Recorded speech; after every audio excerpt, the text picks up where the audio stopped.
देखिए real analysis में आपका थ्योरम चल रहा था।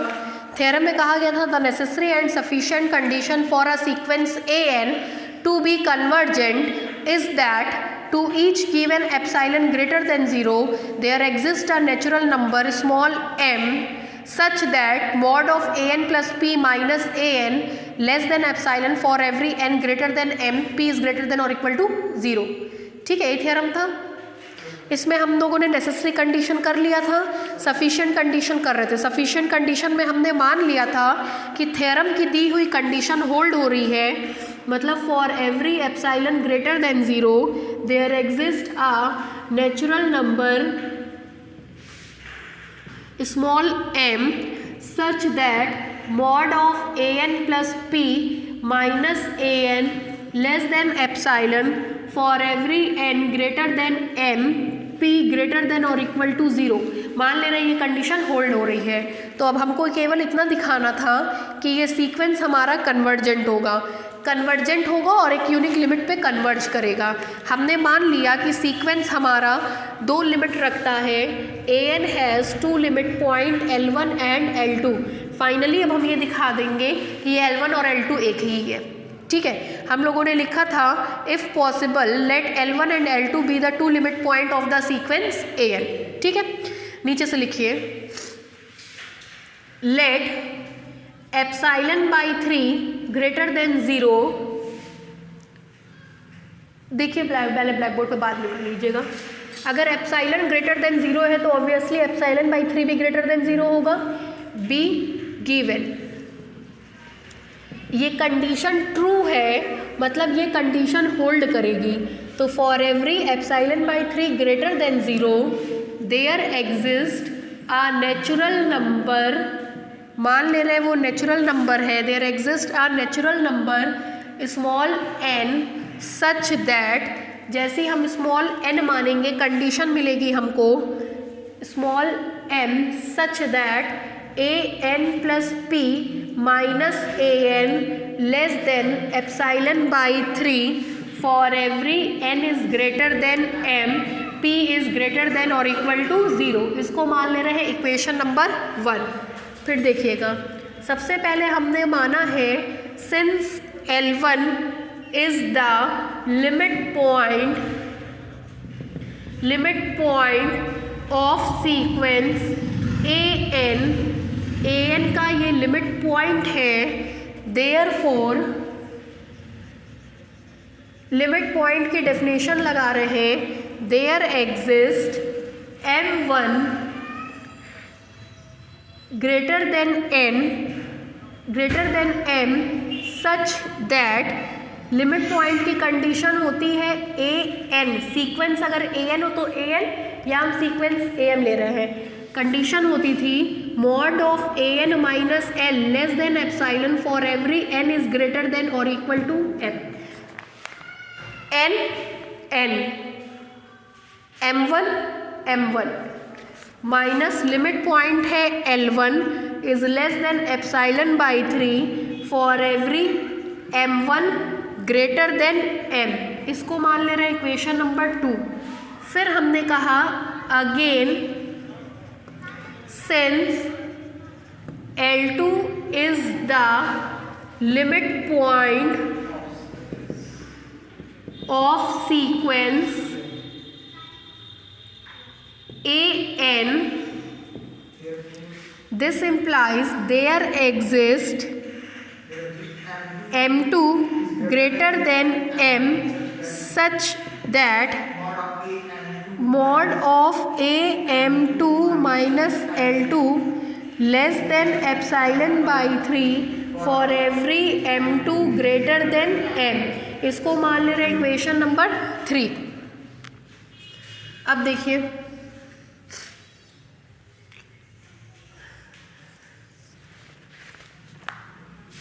now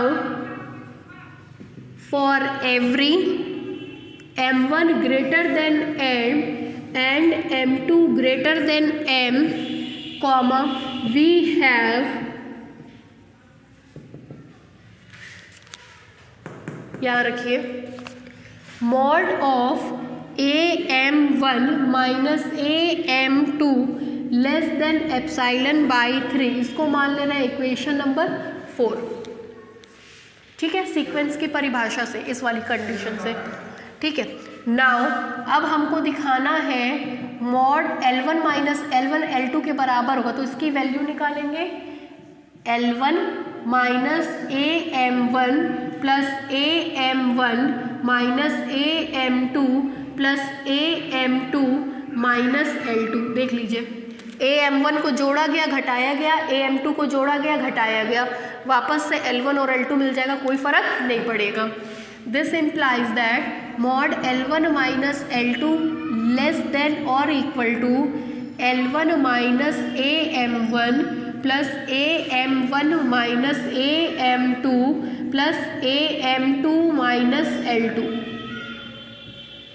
this implies that mod L1 minus L2 less than और equal to AM1 minus L1 plus AM1 minus AM2 plus AM2 minus L2। This implies that mod L1 minus L2 less than AM1 minus L1 epsilon by 3 plus AM2 minus M2 epsilon by 3 AM2 minus L2 epsilon by 3। This implies that mod L1 minus L2 less than epsilon. Since epsilon is arbitrary and small, तो उस condition में ये condition तभी hold होगी L1 minus L2 is equal to 0। This implies that L1 is equal to L2। L1 is equal to L2 होने का मतलब दोनों ही लिमिट पॉइंट कैसे होंगे, यूनिक होंगे। ठीक है, उतारिए।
ओके, नीचे से लिखिए hence the limit point is unique.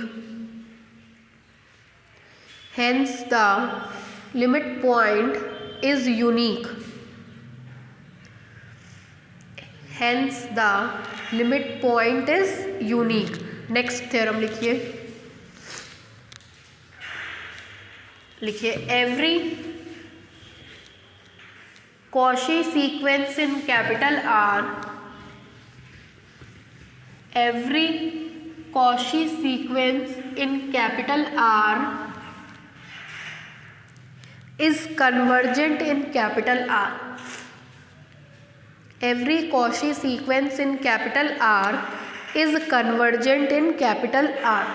देखिए Cauchy sequence की परिभाषा आपको बताई गई थी, mod of an minus am less than epsilon for every n is greater than or equal to m. ये Cauchy सीक्वेंस की परिभाषा से आपको दिखाना है कि ये कन्वर्जेंट होगा।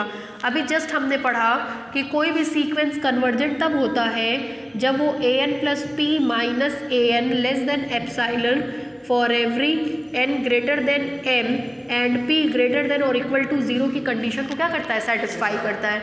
तो अगर हम इसकी हेल्प से किसी भी तरीके से ये चीज़ दिखा दें तो पहले वाले थ्योरम जो भी हमने पढ़ा उसकी हेल्प से ये कन्वर्जेंट हो जाएगा। ठीक है, लिखिए लेट प्रूफ में लिखिए लेट ए एन बी या Cauchy sequence, late A N B या Cauchy sequence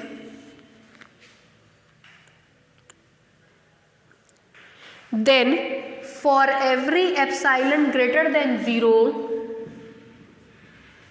then for every epsilon greater than 0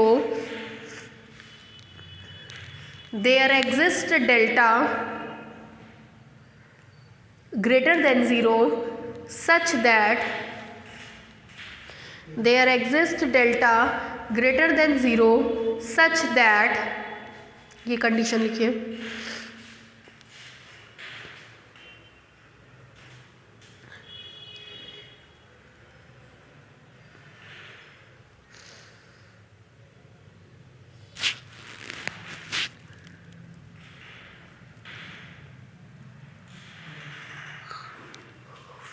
this implies that mod of am minus an less than epsilon for every n comma m greater than delta.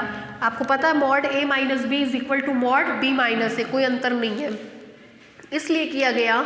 इससे ये चीज़ proof करेंगे तो an दोनों बाद में है। अब बस हम m की जगह एक पर्टिकुलर वैल्यू लिख देंगे तो हमारी अपने आप थ्योरम प्रूफ हो जाएगा। लिखिए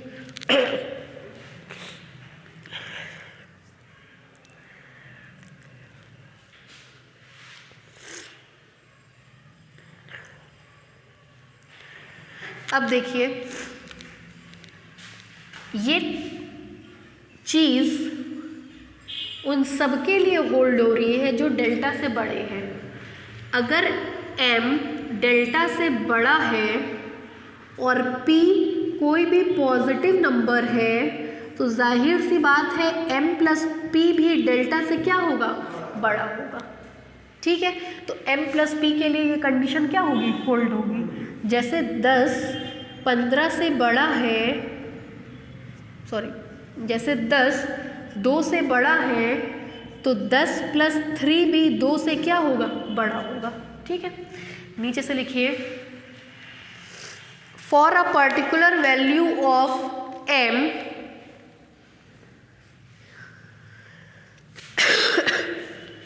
for a particular value of m that is m is equal to n plus p, for the particular value of m that is m is equal to n plus p comma the above inequality becomes the above inequality becomes the above inequality becomes देखिए a n plus p minus a n less than epsilon for every n greater than m and p greater than or equal to 0। लिखिए यहाँ m की जगह delta ही कर लीजिएगा। n क्या है? Greater than delta.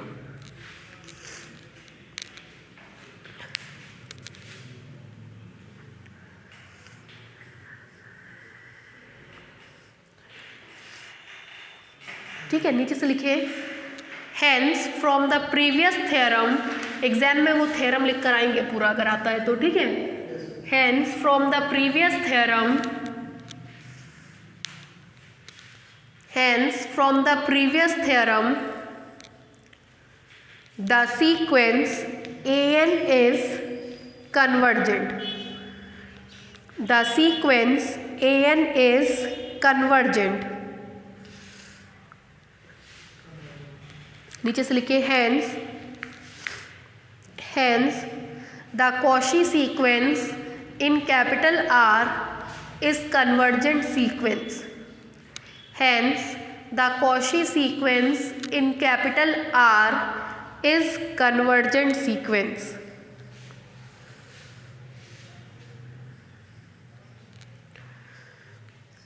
हो गया। नेक्स्ट थ्योरम लिखिए A sequence in capital R, a sequence in capital R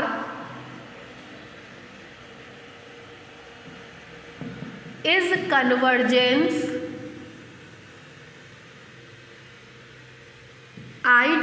if it is a Cauchy sequence। if it is a Cauchy sequence।